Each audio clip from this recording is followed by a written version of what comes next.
Allison. Hi, Ellie. How are you? Good. How are you? It's so exciting to meet you. Oh, nice to be here. Thanks for having me. Oh, it's wonderful. I reached out to my community, and everybody was so excited that I'd be speaking with you. Oh, yay. Hi, everyone. You have a lot of fans out there. I'm glad. So we are talking about healthy snacking, which I hear you're a pro on. Yeah, you know what? It's amazing when you read the research because Americans are snacking twice as much as we did 30 years ago. And really, I guess this is not a surprise to most people, but most of the things we grab for snacks are just not good for us. It's mainly chips and cookies, and about 25% of our calories are coming from snacks. And so there's a disconnect there, and I think what really needs to happen is, first of all, we need to plan our snacks so that we're not just like mindlessly eating all day. Plan them and then make them count so that they're actually healthful and satisfying and doing what a snack is supposed to do.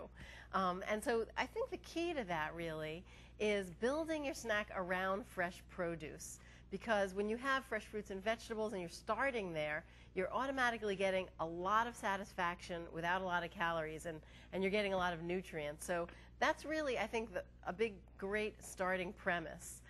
And grapes from California are in peak season right now, and I am really celebrating them with so many snack ideas that really kind of center around delicious grapes.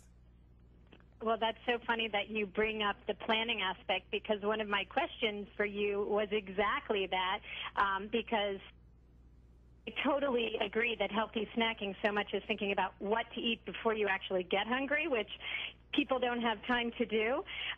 So I always encourage my community at Cooking with Friends to get together at the beginning of the week and prepare the healthy foods that can be used as snacks, you know, fresh vegetables. It can be as simple as cutting up carrots, peppers, celery, just to have it on hand. But I was wondering, what are some of your favorites that you can make and keep kind of in the fridge, so you don't get tempted to put your hand in the pita chip bag, which they're yummy, but...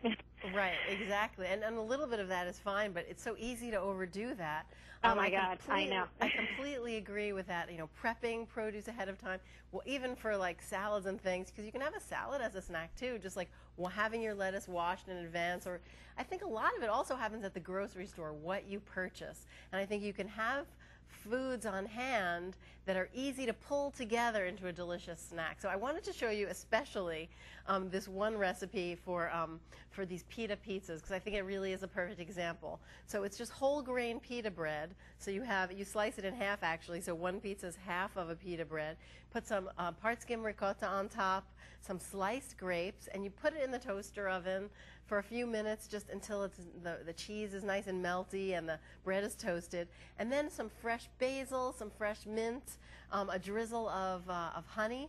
And it's really not a lot of ingredients, not a lot of effort, things that are easy to have on hand, but you wind up with a snack that has all the essentials. It has the fruit, it has the protein from the cheese, and also the whole grain. That sounds delicious, really delicious. So I think thinking in terms of that, but making sure you have those ingredients on hand that are easy to pull together in simple ways.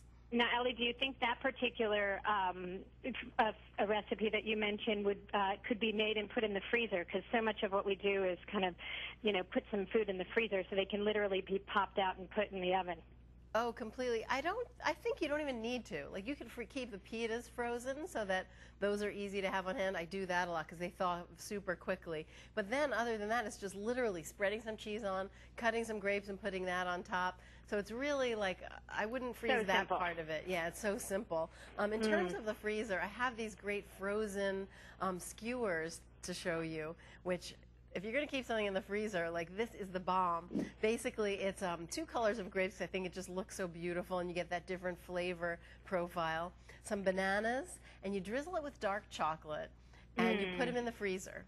And this is one thing. So frozen fruit with a little dark chocolate? Exactly. So it just is that little bit of extra flair that makes it so fabulous. And each bite is like having a little bite of sorbet or something. So if you want like a sweet, frozen treat, this is totally the way to go. A serving is 2 of these skewers, and it's like 140 calories. But you're getting that satisfaction. So I think I love that, and you can have that for dessert at night instead of going into that pint of ice cream, right? Exactly, exactly. And you know, these recipes can all be found on grapesfromcalifornia.com. Just okay. FYI. Great, sounds good. Are there any? So I guess that would be great for kids too. Yeah, my daughter loves these. I mean, she adores these. And actually, in terms of kids, I mean, I think one of the great things to do is get kids in the kitchen with you, because now, you know, my daughter can practically make snacks for me, which I think that's the thing. Train your kids to cook for you. But actually, I love these grapes in a canoe. These are kind of fun. It's sort of my on Ants on a Log, and I mean, it's great for kids, and it totally designed it for kids, but to be honest, I like to eat them like this too. But it's basically just celery. So again, getting a vegetable in there, celery with some nut butter, maybe almond butter or peanut butter.